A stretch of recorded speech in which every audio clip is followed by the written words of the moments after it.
Karnataka high court ने जो decision दिया है उसके दो केंद्र बिंदु है।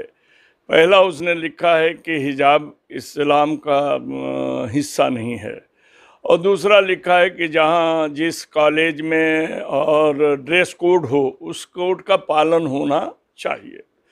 मेरा आपसे एक ही चीज़ है कि चूंकि मैं उस समुदाय, उस संप्रदाय और इस देश का एक नागरिक हूँ और इस पर आपने हमसे विचार मांगा है, तो कोर्ट के फैसले के बाबत जिसने याचिका डाली है वो खारिज की गई है, तो वो उसे मानकर खामोश रहेंगे कि सुप्रीम कोर्ट जाएंगे, ये उनके विचार हैं।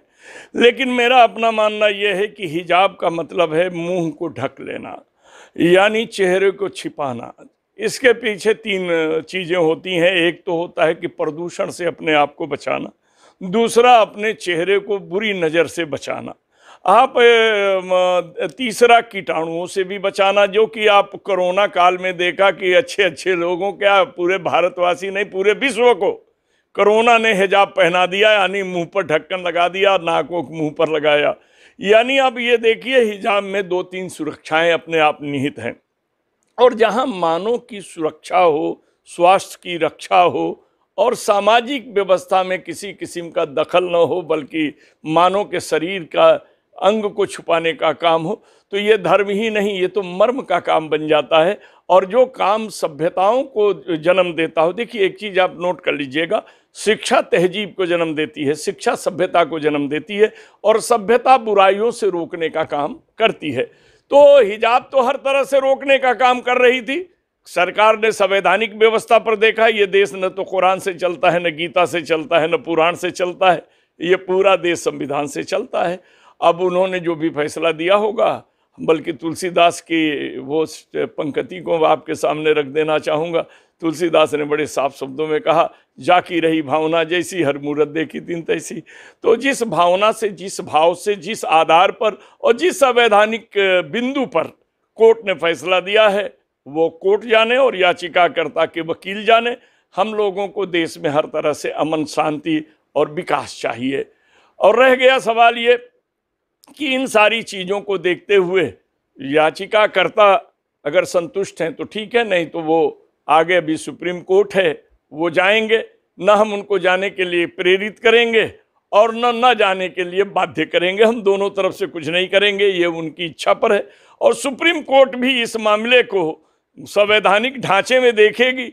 अगर फैसला संवैधानिक ढांचे के अनुकूल होगा तो आगे वो सुनवाई नहीं करेगी, और सुनवाई करेगी तो इसी फैसले को रखेगी।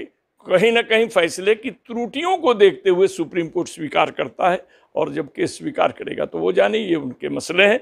लेकिन हम ये जानते हैं, हिजाब में इस तरह की चीज़ें मत करिए कि जो हिजाब इंकलाब को पैदा करे, जो हिजाब आदमी के अंदर से प्रेम भाव, सद्भाव को ख़त्म करे, जो जातीय प्रतीक के बीच में एक लड़ाई का चिन्ह बने।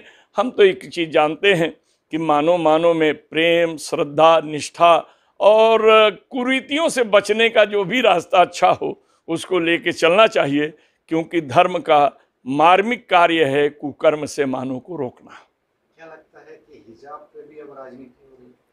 हमारे देश में तो राजनीति हर चीज़ से हो रही है। कारण यह है कि आप जानते हैं कि राजनीति क्या है। राज्य की वो नीति समाप्त हो गई जिस नीति से जनता के हित की बात की जाती थी। अब तो हम जनता को किन बातों से संगठित कर सकते हैं, असंगठित कर सकते हैं। आपने 5 प्रदेशों का चुनाव देखा, महंगाई, बेरोजगारी, अराजकता, बेकारी, ये सारी चीज़ें कहीं मसले रह गए? ये मसले नहीं दिखाई दिए। मसले अब कुछ नहीं रह गए हैं, ध्रुवीकरण हो गया है। राजनीति ध्रुवीकरण का नाम है। राजनीति इस समय जन सेवा, जन भावनाओं को लेकर चलने का नाम नहीं रह गया है। हिजाब नहीं, यहाँ तो हर चीज़ पर राजनीति होती है। हिजाब पर होती है, तिजाब पर होती है, किताब पर होती है, इंकलाब पर होती है। राजनीति तो हो रही है, और हमें ये मानना है कि राजनीति केवल जनता के उन हित को लेकर चलना चाहिए जो हित सब में समिष्ट हो और सबके विकास के लिए कारगर हो और किसी के दिल को दुखाता ना हो।